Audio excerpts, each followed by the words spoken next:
News 24 सामान्य जनतेचा आवाज। जिंतूर तालुक्यातील बोरीजवळ असलेल्या करपरा नदीला मोठा पूर आल्यामुळे शनिवारी रात्री 1 वाजल्यापासून वाहतूक ठप्प होती।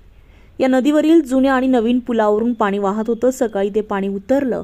6 वाजता जुन्या पुलावरून पाणी वाहत होतं। सकाळी 8 वाजता जुन्या पुलाचंही पाणी उतरलं, परंतु पुलाला खेटून मोठं भगदाड पडल्यामुळे मोठ्या वाहनांची वाहतूक सकाळीही बंद आहे। 9 वाजल्यापासून नागापूर आणि चांदज येथील युवक आणि ग्रामस्थांनी मोठमोठे दगड टाकून खड्डा बुजवल्यानं सकाळी 9 वाजल्यापासून मोटारसायकल, 3 चाकी आणि जीप, कार अशा छोट्या वाहनांची वाहतूक सुरू झाली होती।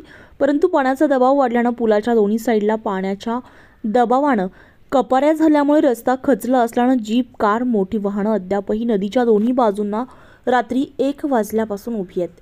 बऱ्याच वर्षांनंतर पहिल्यांदाच करपरा नदीला एवढा मोठ्या प्रमाणात पूर आलाय। जिंतूर तालुक्यातील एलदरी धरणामध्ये आज सकाळी 12 वाजेपर्यंत 53.1% पाणीसाठा, वीज निर्मिती ठप्प आहे। स्वदेशी न्यूजसाठी अजमत खान, पठाण, जिंतूर।